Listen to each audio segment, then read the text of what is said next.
Does it ever feel like you're a marketing professional just speaking into the void? But with LinkedIn ads, you can know you're reaching the right decision makers, a network of 130 million of them, in fact. You can even target buyers by job title, industry, company, seniority, skills, and did I say job title? See how you can avoid the void and reach the right buyers with LinkedIn ads. Spend $250 on your first campaign and get a free $250 credit for the next one. Get started at linkedin.com/campaign. Terms and conditions apply. Getting ready to step into your career era? Set yourself apart with Adobe Creative Cloud Pro for students. Hone your skills with apps like Photoshop, Illustrator, Premiere Pro, and more, powered with the latest in creative AI. Students save over 55% so you can build a portfolio you're proud of. Launch your future with Adobe Creative Cloud Pro for students. Visit adobe.com/students to learn more. El Irán, un país constantemente en el centro de los titulares, está vinculado a numerosos conflictos, amenazas de guerra y ambiciosas posturas nucleares. Lo vemos a menudo en las noticias, rodeado de alianzas secretas, estrategias geopolíticas y tensiones internacionales. Pero, lo que pocas personas saben es que este país no solo tiene una historia llena de turbulencias en el presente, sino que también está profundamente entrelazado con las escrituras más antiguas de la humanidad, la Biblia. De hecho, la existencia de Irán y su destino futuro están profetizados a lo largo de la Biblia de una manera que sorprende por su precisión. Desde los primeros capítulos del Génesis hasta los eventos apocalípticos que se describen en los últimos libros del Nuevo Testamento, Irán aparece bajo su antiguo nombre, Persia, como un elemento esencial de los eventos del fin de los tiempos. En la actualidad, muy pocos se detienen a pensar en la conexión profética de Irán con el futuro del mundo, pero lo cierto es que, a través de los siglos, este país ha jugado y seguirá desempeñando un papel crucial según las Escrituras. No solo se menciona su origen, sino que también se predice su destino final. Un pasaje que sobresale es el que habla de la batalla de Gog y Magog en el Apocalipsis, una confrontación colosal que involucra a varias naciones aliadas, y que, según las profecías, se alzarán contra Israel en los últimos días. Aunque esta guerra suene como algo lejano y nebuloso, las naciones que se mencionan en ese pasaje, incluida Persia, tienen un papel claro que desempeñar en los acontecimientos del fin del mundo. Pero, antes de convertirse en un adversario temido de las naciones, Persia, la antigua tierra que ahora conocemos como Irán, fue elegida por Dios para una misión muy particular: liberar al pueblo de Israel, reconstruir el templo de Jerusalén y ser un instrumento para que se cumplieran las profecías de Daniel. Este es un aspecto que muchos ignoran, pero que es crucial para comprender el verdadero papel de Irán en la historia y en los planes divinos. Es un aspecto oculto, desconocido, que pocos se atreven a revelar. Es por eso que hoy te invito a quedarte hasta el final, porque lo que vas a descubrir a continuación es algo que desafía las percepciones comunes y arroja una luz completamente nueva sobre los eventos que están por venir. Hoy, podrás conocer el papel del Irán en el gran plan de Dios, un papel que se remonta a más de 2500 años, mucho antes de que se convirtiera en un desafío geopolítico actual. ¿Estás listo para descubrir cómo una nación que hoy desafía al mundo entero está, en realidad, cumpliendo de manera precisa lo que fue escrito en las antiguas escrituras? El destino de Irán está marcado, no solo en los eventos de hoy, sino también en las profecías antiguas que están tomando forma en el presente. Vamos a comenzar este fascinante viaje. Todo comienza en el libro de Génesis, con un evento trascendental que marca el inicio de la historia de la humanidad, el diluvio. Después de la gran inundación, Dios da a la humanidad una nueva oportunidad para empezar de nuevo, restaurando su relación con el mundo. Fue en este momento crucial que nació la nación de Persia, de la cual derivan algunos de los pueblos más influyentes del mundo antiguo. Noé, el patriarca, y su familia fueron los únicos sobrevivientes del diluvio, y de ellos surgieron las nuevas generaciones que poblaron la tierra. Estos tres hijos de Noé, Sem, Cam y Jafé, no solo fueron los padres de las naciones, sino también los fundadores de las culturas que definirían la historia de la humanidad. En el capítulo 10 de Génesis, encontramos una especie de mapa genealógico que traza el linaje de las naciones. Estas son las generaciones de los hijos de Noé, Sem, Cam y Jafé. A estos les nacieron hijos después del diluvio, y de ellos se poblaron las costas, cada cual según su lengua, conforme a sus familias y naciones. Aquí, se nos revela que los descendientes de Sem y Jafé jugarán un papel fundamental en el surgimiento de los pueblos y naciones que darán forma a la historia, entre ellos, los que más tarde formarían el imperio persa. En este mapa, el pueblo de Madai, uno de los descendientes de Jafé, se convierte en el núcleo de lo que luego sería conocido como el imperio persa. Madai, que se encuentra en la región que hoy ocupa Irán, es la semilla que da vida a una de las civilizaciones más poderosas de la antigüedad. Pero, ¿por qué es esto tan significativo? Porque es de este linaje, de estas tribus antiguas, de donde surgiría un imperio que no solo conquistaría vastos territorios, sino que también desempeñaría un papel crucial en los eventos que se desarrollarán en los últimos días según la Biblia. Elam, a figura que surge en Génesis como dos descendentes de Sem, representa muito maíz do que apenas uma Nacao antiga. A terra que viria a ser conocida como Elam se situaba no sudoeste do Ira, entre as férteis planícies que margeia o Golfo Pérsico, uma região que, como tempo, se tornaría centro de comercio, cultura e poder. Os elamitas, descendentes diretos de Elam, não eram apenas uma tribo nómade qualquer, mas uma civilizacao estruturada, como uma organizacao política e militar notável. Quando se fala de Elam na Biblia, estamos falando de uma Nacao que, à época, não tinha apenas influencia regional, mas uma verdadeira potencia no Oriente Antigo, com aliancas e rivalidades que moldaram os destinos de muitas Nacoes. A alianca entre os reis do Oriente, na qual que Dorlaomer, o rei de Elam, desempenha papel central, não foi uma simples disputa de teres, mas reflexo do ambiente tumultuado e competitivo da região. O ataque a Canaá, que resultou no sequestro de Ló, sobrino de Abraão, não foi uma Acao isolada, mas parte de plano maior de dominacao e controle sobre as rotas comerciais e as cidades-estado da região. A forca de Elam, combinada como outras potências orientais, criou o imperio militar emacensao, pronto para dominar os povos do Ocidente. No entanto, a reacao de Abraão, o aparentemente comum em comparacao como os poderosos reis orientais, nos revela algo muito mais profundo, a intervencao divina. A vitória de Abraão, com apenas 318 servos, contra o exército de reis poderosos, é algo que desafia toda lógica humana. Ese ato heroico, e ao mesmo tempo sobrenatural, não apenas resgatou Ló, mas também fez uma declaracao clara para o mundo antigo: o poder de Deus não se limita aos recursos humanos. Abraão não era o líder militar treinado, mas sim o homem de fé. Ele confiou em Deus, e foi essa fé inabalável que o levou ao triunfo que parecia impossível. Ese evento, narrado en Génesis 14, não só solidificou o aposicao de Abraão como patriarca, mas também enviou uma mensagem eterna: o poder de Deus supera qualquer exército, e ele sempre está do lado daqueles que permanecem fiéis a sua palavra. Esta batalha, aparentemente pequena em termos históricos, foi na verdade o ponto de virada para as Nacoes e o marco na luta entre o bem e o mal. Mesmo após essa derrota humilhante, os elamitas não desaparecerão. Pelo contrário, como muitas civilizacoes que enfrentaram quedas temporárias, a Nacao elamita se reergueu. Como tempo, suas tribos, que inicialmente habían sido derrotadas por Abraão, se multiplicarán e ganarán forca, expandindo sua influencia. Ao lado dos medos, que também compartilhavam o territorio da antiga Mesopotamia, os elamitas comecarán a reconstruir seu poder e a desempenar o papel ainda máis relevante nas guerras e disputas políticas da região. Esses povos não eram apenas habitantes de teres férteis, mas também mestres da guerra, como uma tradicao militar que se estendia por Jeracoes. O vínculo entre os elamitas e os medos, que compartilhábamos solo da antiga Mesopotamia, não era apenas geográfico. Eles estaban unidos por destino histórico e cultural que os conectaría ao surgimento do Imperio Persa, uma potencia que se expandiría rapidamente e se tornaría dos imperios máis grandiosos da historia. O legado de Elam e Madai, con suas complexas tribos, cultura guerreira e habilidades organizacionais, foi fundamental para o desenvolvimento do Imperio Persa. Juntas, esas duas culturas irían lancar as bases para o imperio que, sob o comando de Ciro o Grande, libertaría aos judeus do exilio babilónico e permitiría a reconstrucao do Templo de Jerusalém, cumprindo así as profecías de Daniel. Esa juncao entre Elam e Madai não foi apenas uma alianca política ou militar, mas também uma manifestacao do cumprimento de plano divino que estaba sendo revelado ao longo das Jeracoes. O Imperio Persa não surgiu de Beisio, mas de uma história profunda e complexa que se desdobraba desde os días de Noé.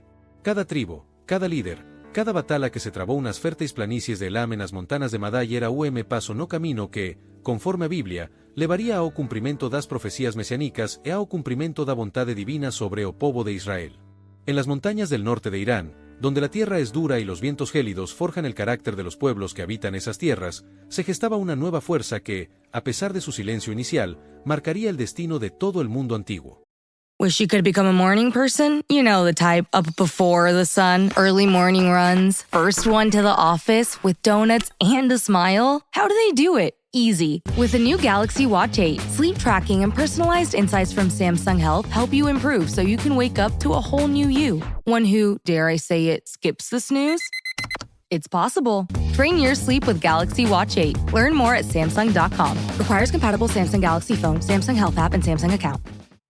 The family that vacations together stays together. At least, that was the plan. Except now, the Dastardly desk clerk is saying he can't confirm your connecting rooms. Wait, what? That's right, ma'am. You have rooms 201 and 709. No, we cannot be 5 floors away from our kids. The doors have double locks. They'll be fine. When you want connecting rooms confirmed before you arrive, it matters where you stay. Welcome to Hilton. I see your connecting rooms are already confirmed.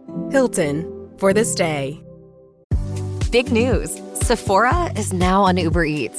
So if you find yourself facing a beauty emergency, like needing a last-minute gift, or you're just out of your favorite mascara, again, don't panic. We got you. Order now and get $10 off on Sephora orders of $50 or more on the Uber Eats app. Order now. Offer ends October 30th. One order per customer. Additional terms apply. See app for availability. Delivery fees may apply. Mientras los grandes imperios se alzaban y caían, los medos y los elamitas comenzaron, poco a poco, a consolidarse como un pueblo unido, con una visión común que les daría la fuerza para formar lo que sería uno de los imperios más poderosos de la historia, el Imperio Persa. Este imperio, que se levantaba sobre las viejas tribus, no fue una creación divina desde su fundación, pero sí se convirtió en un instrumento elegido por Dios para cumplir con un propósito trascendental en la historia de Israel y del mundo. Aunque en su mayoría eran naciones paganas, y su cultura estaba impregnada de ritos y creencias ajenas a la fe de Israel, Dios ya tenía en mente el papel que desempeñarían. Los profetas Isaías y Jeremías fueron los encargados de proclamar 2 profecías fundamentales que marcarían el rumbo del futuro. La primera de ellas, pronunciada por Isaías, anunciaba que Dios usaría a Elam y Madai, las naciones que formaban parte del Irán antiguo, como instrumentos de castigo contra Babilonia. Babilonia, el imperio que había destruido Jerusalén y quemado el templo de Salomón, no quedaría sin respuesta. A través de las alianzas entre los pueblos del Irán, se cumpliría la voluntad divina, y de esta manera, el castigo se desataría sobre la nación que había oprimido al pueblo de Dios. La segunda profecía, sin embargo, fue aún más asombrosa y reveladora, pues no solo profetizaba el uso de Persia como un instrumento de castigo, sino también como una herramienta de liberación. Isaías, en su visión profética, no solo predijo que Persia sería la nación que traería juicio sobre Babilonia, sino que también anunciaría el surgimiento de un rey persa, aún no nacido, que sería el encargado de liberar al pueblo de Israel del cautiverio babilónico. Este rey, cuyo nombre sería revelado siglos antes de su nacimiento, se convertiría en el instrumento divino para ordenar la reconstrucción del templo en Jerusalén. De hecho, Isaías lo llamó por su nombre, Ciro, más de 150 años antes de que naciera. Esta profecía es una de las más específicas y sorprendentes de toda la Biblia, porque Dios no solo predijo que usaría a un rey persa, sino que también reveló su identidad con una exactitud aterradora. El cumplimiento de estas palabras proféticas comenzó en el siglo VI a.C., cuando el primer gran rey de los medos, Dejos, unificó las tribus de Elam y Madai. Dejos fundó la primera capital imperial en territorio iraní, estableciendo las bases para el futuro del imperio persa. Sin embargo, sería su nieto, Ciro el Grande, quien llevaría a cabo los siguientes pasos decisivos. Ciro reformó el ejército persa, transformándolo en una maquinaria de guerra formidable, capaz de enfrentar y derrotar a uno de los imperios más temidos de la época, el imperio asirio, cuyo corazón palpitaba en la ciudad de Nínive. De esta forma, la profecía de Isaías comenzaba a cumplirse. Persia, unificada y fortalecida, comenzaba a tomar forma como un instrumento de juicio divino, pero también como un agente de liberación y redención para el pueblo de Israel. Mientras Persia se levantaba con fuerza, un joven hebreo cautivo en Babilonia tuvo la visión más clara del futuro de esa nación. Este joven, Daniel, sería el primero en recibir revelaciones divinas acerca del destino de los imperios y del papel crucial de Persia en el cumplimiento de las profecías. La historia de Daniel comenzó con la invasión babilónica a Jerusalén, liderada por el rey Nabucodonosor. En esa invasión, las murallas de la ciudad cayeron, el templo de Salomón fue saqueado y miles de israelitas fueron llevados como prisioneros a Babilonia. Daniel, que apenas era un adolescente cuando fue arrastrado a esta cautividad, se encontró en una corte extranjera, en un entorno totalmente ajeno a su fe y su cultura. Sin embargo, fue en ese lugar, lejos de su hogar, que Dios le dio la visión de los futuros imperios y de cómo Persia jugaría un papel fundamental en el plan divino. El imperio babilónico, el más grande y poderoso del mundo en ese momento, se erguía imponente sobre las naciones. Sin embargo, en medio de esa oscuridad, cuando todo parecía regido por la corrupción y el esplendor de los palacios reales, Dios escogió a alguien muy diferente. Daniel, un joven hebreo, se encontraba rodeado por la opulencia decadente de la corte babilónica, pero en su corazón, él permaneció fiel a los principios que le habían sido inculcados desde su infancia. Mientras otros se dejaban seducir por el poder y las riquezas de Babilonia, Daniel resistió la tentación de contaminarse con las prácticas y creencias paganas que rodeaban su vida diaria. Fue esa fidelidad la que le otorgó algo único, algo que Dios no le había dado a ningún otro cautivo, el don de las visiones. Este don no solo le permitió entender los eventos de su tiempo, sino que también le reveló el curso de toda la historia, de cómo se desarrollaría el destino de las naciones, y en última instancia, el futuro de su pueblo. Desde el corazón mismo del imperio que había destruido Jerusalén, Daniel comenzó a ver cómo Dios levantaría otro imperio, uno que reemplazaría a Babilonia y jugaría un papel crucial en el destino de Israel, el imperio persa. Todo esto le fue revelado en sueños. En ese mismo contexto, mientras Daniel servía en la corte de Nabucodonosor, el rey de Babilonia fue perturbado por un sueño inquietante que no podía comprender. En su sueño, vio una gigantesca estatua compuesta de diferentes metales, una figura que se erguía con un esplendor aterrador y una amenaza que parecía envolverlo todo. Ante tal visión, el rey se llenó de temor y exigió que alguien le revelara el significado de su sueño. Sin embargo, los sabios de Babilonia no solo no podían interpretar el sueño, sino que tampoco podían descifrar su contenido sin haberlo oído previamente. Fue en ese momento de desesperación que Dios preparó a su siervo Daniel. Llevado ante el rey, Daniel se presentó con una confianza inquebrantable, respaldado por la autoridad celestial. Frente al monarca más poderoso del mundo, Daniel no solo reveló el sueño con asombrosa exactitud, sino que también pronunció una revelación que cambiaría el destino de todas las naciones.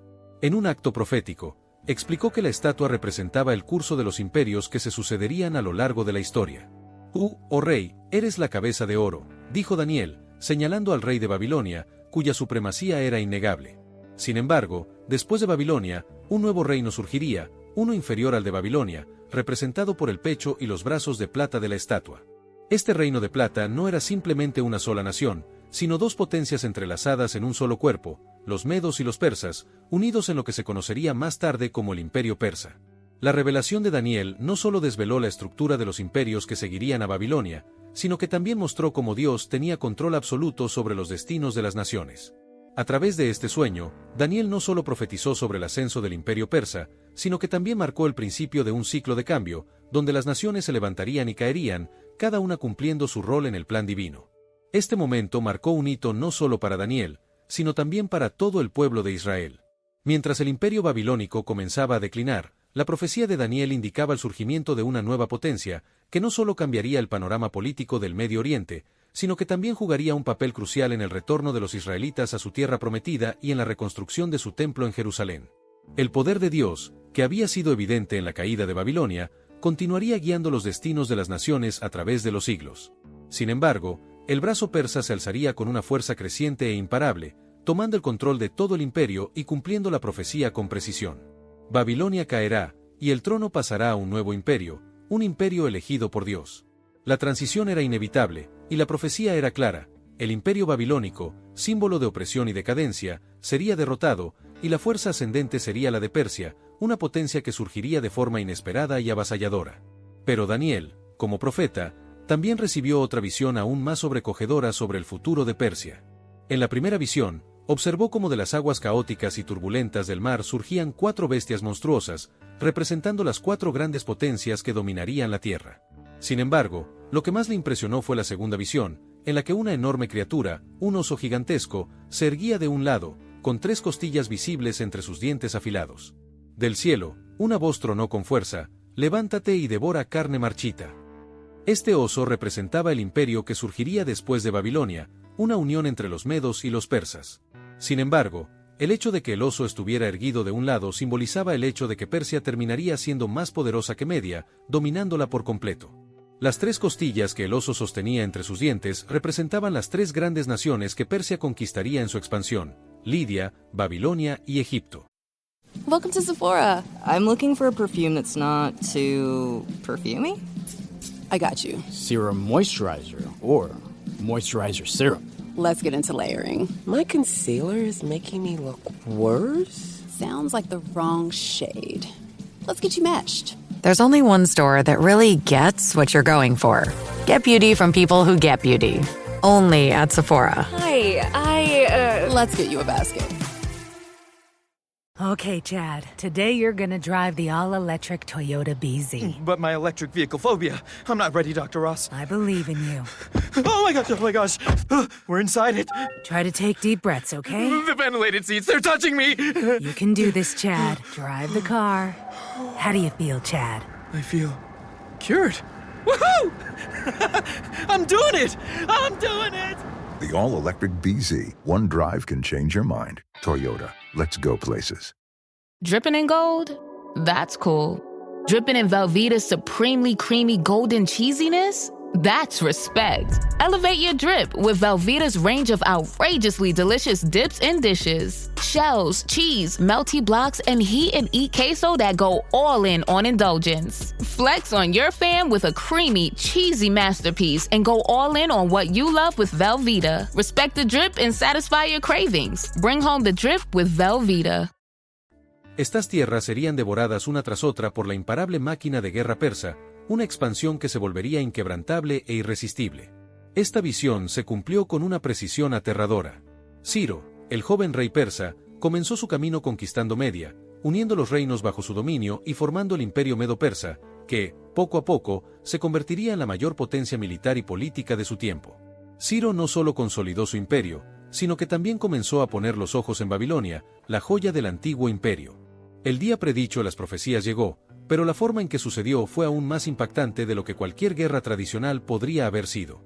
Fue una noche de fiesta y arrogancia, cuando el rey Belsasar, nieto de Nabucodonosor, celebró un banquete en su palacio, rodeado de 1000 nobles y grandes dignatarios del imperio babilónico. Pero en medio de este derroche de excesos y vanidad, Belsasar cometió un error irreversible. Ordenó que trajeran los vasos sagrados que su abuelo Nabucodonosor había saqueado del templo de Jerusalén. Y, en un acto de profanación, el rey brindó con esos vasos, en honor a los dioses falsos de Babilonia, desafiando la soberanía divina de una manera que no podría quedar impune. Fue en ese momento de irreverencia y blasfemia cuando ocurrió algo sobrenatural.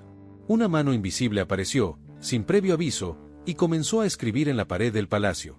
4 palabras enigmáticas fueron dejadas allí, palabras que nadie en ese banquete pudo entender. Ese evento aterrador e inexplicable fue una clara manifestación del juicio divino, una señal de que el reinado de Babilonia estaba a punto de terminar y que el poder sería transferido a Persia. La fiesta y la vanidad de Belsasar pronto se transformarían en una noche de terror y pérdida irreversible. Dios estaba, una vez más, cumpliendo su palabra, y los temerarios emperadores humanos que desafiaban su autoridad serían derrotados por fuerzas que estaban más allá de su control. El rey, completamente desconcertado, observaba las palabras escritas en la pared. Nadie en el banquete podía comprender su significado. La atmósfera se tornó aún más tensa cuando, finalmente, llamaron a Daniel, el hombre de Dios, para interpretar aquel mensaje divino. Con calma y autoridad, Daniel se presentó ante el rey Belsasar, sin titubear, reveló lo que muchos ya temían escuchar: Dios ha contado tu reino y le ha puesto fin. Tu reino será entregado a los medos y a los persas. Mientras Daniel pronunciaba estas palabras, la profecía ya se estaba cumpliendo en ese mismo instante. Los ejércitos de Ciro, el gran rey de Persia, habían desviado el curso del río Eufrates, y con una estrategia silenciosa, marchaban a través del lecho seco del río, entrando sin resistencia alguna en la ciudad de Babilonia. Las puertas de la ciudad, que deberían haber estado cerradas, no lo estaban. Era como si Dios mismo hubiera abierto las puertas, facilitando la caída de Babilonia. Esa misma noche, Belsasar fue asesinado, y así se cumplió la profecía con una exactitud asombrosa. Babilonia cayó ante el poder persa, y los judíos, que durante 70 años habían llorado junto a los ríos de Babilonia, vieron ante sus ojos cómo se hacía realidad lo que parecía imposible. Un rey extranjero, un pagano, no solo les otorgó permiso para regresar a su tierra, sino que además les ofreció su apoyo total. Ciro, el rey persa, no solo permitió el regreso de los exiliados, sino que financió la reconstrucción del templo de Jerusalén y envió a los líderes del pueblo con su respaldo real. Zorobabel, descendiente de la línea de David, y Josué, el sumo sacerdote, serían los primeros en poner los cimientos del templo, el lugar donde el nombre de Dios, que había sido profanado y olvidado, volvería a ser exaltado. De esta manera, Persia, un imperio extranjero y pagano, se convirtió en la única nación que no destruyó a Israel, sino que lo restauró, exactamente como Dios había profetizado a través de Isaías 150 años antes. Después de las visiones de Daniel, Persia continuó expandiéndose en poder, y bajo el reinado de Asuero, el trono del imperio más grande de la tierra se estableció en la majestuosa ciudad de Susa, ubicada en el corazón de Elam, la región que hoy conocemos como el suroeste de Irán. Fue en Susa donde ocurrió uno de los milagros más inesperados y sorprendentes de toda la historia bíblica. El vasto imperio persa, con su poder y autoridad indiscutibles, sería conquistado no por un ejército de hombres, sino por una sola mujer, una mujer cuya valentía y fe en Dios cambiarían el destino de su pueblo y del imperio entero. El rey Asuero, en su deseo de mostrar su magnificencia y demostrar su poder ante los nobles de su vasto imperio, organizó una fiesta de duración desmesurada, un banquete que se extendió por 6 meses. Durante este tiempo, la ciudad de Susa se convirtió en el escenario de un derroche de riqueza, lujo y ostentación. La corte real brillaba con la luz de joyas y oros, y el rey Asuero mostraba al mundo el alcance de su dominio. La opulencia de este festín, sin embargo, no estaba solo destinada a celebrar sus victorias, sino que tenía una intención clara: reafirmar su dominio absoluto. Al final de estos 6 meses, el rey, lleno de orgullo, decidió organizar una última fiesta, abierta a todos los habitantes de la ciudad, que duraría 7 días. Esta celebración, más íntima en comparación con el banquete imperial, se convirtió en el escenario para un acto de arrogancia y poder desmedido. En un momento de desenfreno y decadencia, el rey, deseando demostrar aún más su supremacía, pidió que la reina Vashti fuera llevada ante los invitados para exhibir su belleza, como si ella fuera una mera joya más de su corte. Sin embargo, la reina Vashti, al comprender la humillación que este acto representaba, se negó a cumplir con la solicitud del rey. Esta negativa, lejos de ser un simple desacato, representó un desafío público al poder absoluto del rey, y humilló a Asuero ante todo su imperio. En lugar de tratar de comprender las razones de su esposa, el rey, enfurecido por el rechazo, decidió desterrarla de su lado. Este acto de repudiar a la reina, llevado a cabo en un momento de rabia y vergüenza, marcaría el inicio de un cambio radical en la corte persa. A raíz de este acto, los consejeros del rey propusieron una solución drástica para encontrar una nueva reina. Sugerían buscar entre las jóvenes vírgenes del reino a las más hermosas y puras, y que éstas fueran llevadas al palacio real. Durante un año entero, serían preparadas en el arte de la belleza, la etiqueta y los conocimientos que las hicieran dignas de unirse a la familia real. Al final, las jóvenes serían presentadas ante el rey para que él eligiera a la nueva reina. De todas las jóvenes que fueron llevadas al palacio, hubo una cuya vida cambiaría para siempre. Su nombre era Hadasá, pero en el palacio real nadie la conocía por ese nombre. Huérfana y nacida en el exilio, entre los judíos deportados, Hadasá fue criada en secreto por su primo Mardoqueo, quien la protegió, asegurándose de que su identidad fuera mantenida oculta. Hadasá, al ingresar al palacio, fue rechazada por su nombre hebreo y recibió el nombre de Esther. La joven, sin saberlo, estaba a punto de ser coronada reina, pero lo que no sabía era que su destino estaba entrelazado con el futuro de su pueblo y con un conflicto que marcaría los cimientos de toda la historia persa. Sin embargo, mientras Esther ascendía al trono, una amenaza mortal se cernía sobre ella, sobre su pueblo y sobre todo el imperio. Amán, un hombre ambicioso y cruel, ascendió al puesto más alto en la corte después del rey. Descendiente de los amalecitas, antiguos enemigos de Israel, Amán se convirtió en una figura poderosa, influyente y despiadada. La arrogancia de Amán no conocía límites, y a medida que su poder crecía, también lo hacía su odio hacia Mardoqueo, el primo de Esther, quien, por principios, se negó a rendir homenaje a este hombre que se consideraba superior. La negativa de Mardoqueo a inclinarse ante él fue vista por Amán como una afrenta personal, una humillación que debía ser vengada. Pero lo que comenzó como un deseo de venganza personal se transformó en algo mucho más oscuro. Amán, cegado por su odio, ideó un plan para exterminar a todos los judíos del imperio, un genocidio que acabaría con la existencia de todo un pueblo. Con su astucia y manipulación, Amán convenció al rey Asuero de que existía un pueblo extraño que no seguía las leyes del imperio, un pueblo que no se sometía a la autoridad del rey ni a sus decretos. Habló de los judíos como una amenaza para la unidad del imperio, y con mentiras y manipulaciones, logró que el rey firmara un decreto de muerte que sería enviado a todas las provincias del reino. El decreto sellado con el anillo real sentenció la muerte de todos los judíos en el imperio persa, hombres, mujeres y niños. En un año, el exterminio de un pueblo entero estaba en marcha, y la tragedia parecía inevitable. El caos se extendió rápidamente entre los judíos, y Mardoqueo, desesperado, envió un mensaje urgente a Esther, rogándole que intercediera ante el rey para salvar a su pueblo. Cuando Esther se enteró del decreto de muerte, no sabía qué hacer. Para salvar a los judíos, debía presentarse ante el rey sin ser llamada, lo que representaba un riesgo mortal. Cualquier persona que entrara en la sala del rey sin ser invitada podía ser ejecutada de inmediato, a menos que el rey extendiera su cetro como señal de clemencia, permitiendo que la persona se acercara sin ser castigada. Esther sabía que esto era un peligro inminente, pero, movida por su fe y su amor por su pueblo, decidió arriesgar su vida. Si perezco, perezco, dijo ella, preparándose para el acto de valentía más importante de su vida. Con el corazón lleno de ansiedad, Esther se presentó ante el rey sin ser llamada, pero Dios, en su infinita misericordia, le otorgó gracia a los ojos del rey Asuero. Para sorpresa de todos, el rey extendió su cetro, permitiendo que Esther se acercara. Este acto divino, que cambió el destino de miles de vidas, fue un milagro que no pasó desapercibido.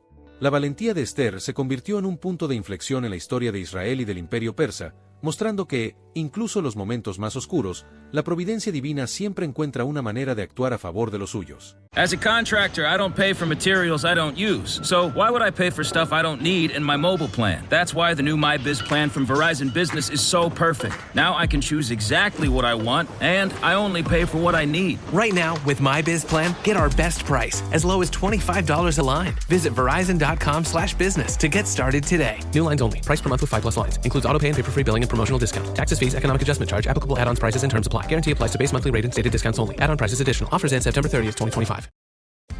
Are your business expenses playing hide and seek? With Uber for Business, the small spends that slip through the cracks, like rides and meals, go right where you need them. Because it integrates with leading expense platforms, you can say goodbye to surprise costs, missing dollars, or chasing receipts. Everything's track downable. Uber for Business. Make small steps that make a big impact. Learn more at uber.com/small steps. This episode is brought to you by eBay. Buying parts for your car? You'll know that will it work feeling. But on eBay, buying parts is different. eBay's free returns means if it doesn't fit, or if it isn't what you expected, you just print a label, drop it off, and get your refund fast. No haggling, no stress, and at least 30 days to return any eligible item. Millions of parts, free returns. eBay. Things people love. Eligible items only. Exclusions apply. Después del milagro de Esther en Susa, el Imperio Persa pareció alejarse del escenario principal de las Escrituras. Los siglos pasaron, los imperios cambiaron, y Roma asumió el dominio global. Sin embargo, el silencio de Persia no significó su ausencia en el plan divino. Siglos después, cuando el mundo esperaba en silencio la llegada del Mesías, Persia volvió a aparecer de manera significativa en las Escrituras. En el Evangelio de Mateo, leemos un pasaje que se repitió millones de veces a lo largo de la historia, pero que pocas veces se ha comprendido en toda su profundidad. Unos magos vinieron del oriente a Jerusalén, diciendo, ¿dónde está el rey de los judíos que ha nacido? Porque su estrella hemos visto en el oriente y hemos venido a adorarlo. ¿Quiénes eran esos magos y por qué venían de tan lejos, movidos solo por una señal celestial? La palabra utilizada, magos, del griego magoi, hacía referencia a sabios, astrónomos y sacerdotes provenientes del oriente. Aunque el texto no menciona directamente su nacionalidad, todo indica que venían de las antiguas tierras del Imperio Medo-Persa, es decir, de la región que hoy conocemos como Irán. Estos magos eran parte de una casta religiosa influyente en Persia, conocidos por su profundo conocimiento de los astros y la astrología. No eran solo estudiosos de las estrellas, sino también sacerdotes que probablemente desempeñaban un papel crucial en la orientación espiritual y política de su pueblo. Los magos de Persia estaban profundamente inmersos en el estudio de las constelaciones y los signos celestes, y la aparición de una estrella inusual, que según sus tradiciones indicaba el nacimiento de un gran rey, los impulsó a emprender un largo viaje hasta Jerusalén para encontrar al Mesías prometido. Su presencia en Jerusalén no fue una simple curiosidad, sino el cumplimiento de una antigua expectativa que trascendía las fronteras de Israel, alcanzando incluso a los sabios y sacerdotes del Imperio Persa. Las escrituras antiguas y las profecías heredadas no estaban reservadas solo para reyes, sino que eran también para hombres de ciencia, autoridad y sabiduría espiritual. Es muy probable que entre los pergaminos que estudiaban los sabios del Oriente se encontraran los escritos del profeta Daniel, quien había servido en la corte de Babilonia y Persia siglos antes. Daniel no solo interpretó los sueños del rey Nabucodonosor, sino que también profetizó la llegada del Mesías con una precisión matemática impresionante. En Daniel 9 leemos: desde la salida de la orden para restaurar y edificar Jerusalén hasta el Mesías príncipe habrá 7 semanas y 62 semanas. Estas palabras, con su exactitud cronológica, no solo reflejaban el futuro cercano de Israel, sino que también apuntaban a un evento trascendental, la llegada del Salvador. Es posible que estos sabios, que vinieron del Oriente, conocieran las visiones de Daniel, y si realmente las conocían, es muy probable que comprendieran que el tiempo para la llegada del Mesías se estaba acercando. Cuando vieron la estrella en el cielo, interpretaron que el Hijo prometido había nacido. El cumplimiento de una profecía de siglos atrás se materializó ante ellos, y con una fe profunda, decidieron seguir la señal celestial hasta Jerusalén. La historia de Persia en la Biblia, sin embargo, no termina en Belén. Aunque Persia fue una nación instrumento de redención en el pasado, también desempeñará un papel en uno de los episodios más oscuros del futuro profético. Dios no solo reveló el principio de Persia en la historia de la salvación, sino que también anunció su futuro final, y lo hizo a través del profeta Ezequiel, en una de las visiones más temidas del Antiguo Testamento, la guerra de Gog y Magog. En Ezequiel 38, el profeta describe una coalición de naciones que, en los últimos días, se levantará contra Israel, el pueblo de Dios restaurado. La profecía comienza con un mandato divino: Hijo de hombre, pon tu rostro contra Gog, en la tierra de Magog, príncipe de Mesec y Tubal, y profetiza contra él. Luego, el Señor declara: Así dice el Señor Jehová, he aquí que yo estoy contra ti, Gog. Persia, Cus y Put estarán con ellos. Persia, el antiguo Irán, es mencionada como una de las primeras naciones en unirse a esta coalición. La misma nación que en el pasado ayudó a restaurar el Templo de Jerusalén, ahora se encuentra en el lado opuesto, participando en una alianza militar contra el pueblo de Dios. Este giro en la historia profética es un reflejo de la tensión entre los designios divinos y los reinos terrenales, donde las naciones que alguna vez fueron instrumentos de liberación se convierten, en los últimos días, en agentes de juicio. La implicación de Persia en la guerra de Gog y Magog marca un punto culminante en la historia de las naciones, donde la antigua Persia, que un día contribuyó al cumplimiento de las promesas de Dios, ahora juega un papel crucial en los eventos finales que definirán el destino de Israel y el cumplimiento de las últimas profecías. El Irán de hoy, que se encuentra en el centro de estos relatos antiguos, representa tanto una continuidad de los eventos que comenzaron con el rey Ciro como una advertencia de lo que está por venir. Pero, ¿quiénes son los otros aliados de Gog? Gog, el príncipe de Magog, identificado por muchos estudiosos como una figura de liderazgo en la región del norte, es frecuentemente asociado con Rusia o con una coalición euroasiática. Magog, que históricamente se ha vinculado con los pueblos del norte, parece representar una potencia central en esta alianza. Además de Gog y su ejército, otros aliados son mencionados en la profecía, como Cus, la antigua Nubia, que posiblemente correspondería a las regiones del actual Sudán, Put, relacionado con el norte de África, posiblemente Libia, Gomer y Togarma, que se ubican en regiones cercanas a Turquía y el Cáucaso. Juntos, estos pueblos formarán una poderosa fuerza internacional, según Ezequiel, que se lanzará contra Israel como una tormenta de destrucción. El texto describe esta coalición como una nube oscura que cubrirá la tierra, una fuerza invencible en apariencia. El ataque será tan feroz que parecerá una tormenta imparable, pero, como el profeta anuncia, no tendrán éxito. Esta invasión provocará la intervención directa de Dios, y el juicio será implacable. Dios no permitirá que el pueblo de Israel sufra a manos de estos enemigos. La profecía revela que el juicio divino traerá terremotos, fuego y confusión entre las tropas invasoras. Además, la gloria de Dios se manifestará en medio del caos, como está escrito: y seré engrandecido y santificado, y seré conocido ante muchos pueblos, y sabrán que yo soy el Señor. Esta intervención divina será un claro recordatorio de la supremacía de Dios sobre los imperios de la tierra. El texto revela una escena devastadora. El ejército que se levanta contra Israel será destruido por fuego del cielo. Los cadáveres de los soldados caídos cubrirán los campos, y las armas de guerra serán destruidas y quemadas. Durante 7 años, las armas ya no serán necesarias, ya que Dios se encargará de su destrucción. El nombre de Gog, que antes era asociado con el poder y la guerra, quedará marcado para siempre por el juicio divino. La humillación de la coalición que se alzó contra Israel será eterna, y su fracaso será una advertencia para las futuras generaciones. Persia, como parte de esta coalición, no escapará al castigo. La misma nación que alguna vez fue un instrumento de redención, ahora se convertirá en adversaria profética. No porque Dios la haya olvidado, sino porque, una vez más, se levantará contra la voluntad divina, actuando en contra de su pueblo. La misma Persia que ayudó a restaurar el templo de Jerusalén y permitió que los judíos regresaran a su tierra, ahora será parte de una coalición que luchará contra el pueblo de Dios. Este giro en la historia es estremecedor, pues nos muestra cómo las naciones que alguna vez fueron aliadas de Israel se convertirán en sus enemigos en los últimos días. Sin embargo, la destrucción de Persia, como de todos los demás enemigos de Israel, no será definitiva ni irreversible. La oportunidad de redención aún está presente, pero está oculta entre líneas, como una respuesta divina más compleja y poderosa de lo que muchos podrían imaginar. Aunque Persia formará parte de este juicio, también hay un rastro de esperanza que se insinúa en las Escrituras. Es una oportunidad para que las naciones, incluida Persia, se arrepientan y vuelvan a la voluntad de Dios. Este es un llamado no solo al pueblo de Israel, sino a todas las naciones, para que busquen la paz y la justicia divinas. Después de describir el juicio de Gog y Magog, algo desconcertante ocurre en la profecía. Porque, como el profeta Jeremías había anunciado siglos antes, en uno de los pasajes casi olvidados, hay un giro en la historia que podría cambiar el destino de todas las naciones implicadas. Jeremías, al igual que Ezequiel, nos ofrece una visión del futuro que, aunque oscura y llena de juicio, también apunta hacia la redención y el regreso de la gloria de Dios a su pueblo. Esta es la promesa que permanece vigente, incluso cuando los tiempos parecen oscuros y el conflicto es inevitable. El propósito divino está más allá de la destrucción, es un llamado al arrepentimiento y a la restauración. Vino la palabra del Señor al profeta Jeremías acerca de Elam: yo quebraré el arco de Elam, la parte principal de su fortaleza. Pero también hay una promesa en esta profecía: pero acontecerá en los últimos días que haré volver los cautivos de Elam, dice el Señor. Esta es una profecía dual.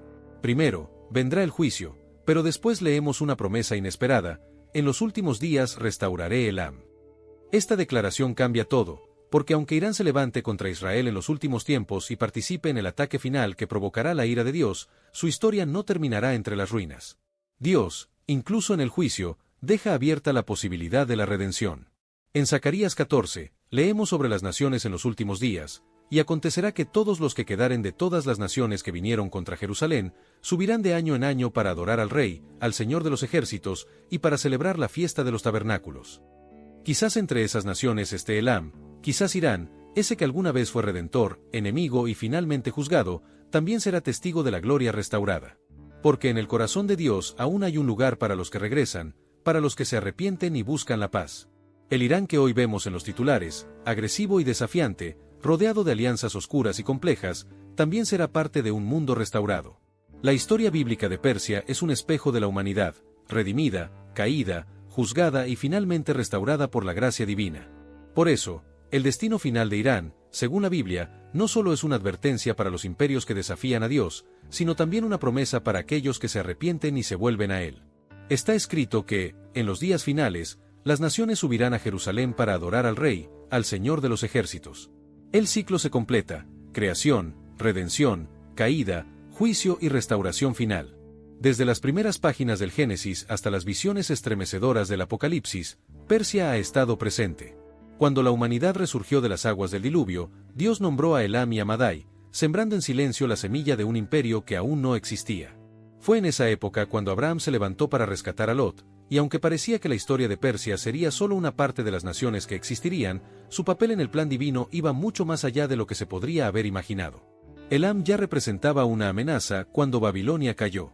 Persia fue un instrumento de redención cuando el templo fue reconstruido, y fue un rey persa quien financió esta restauración.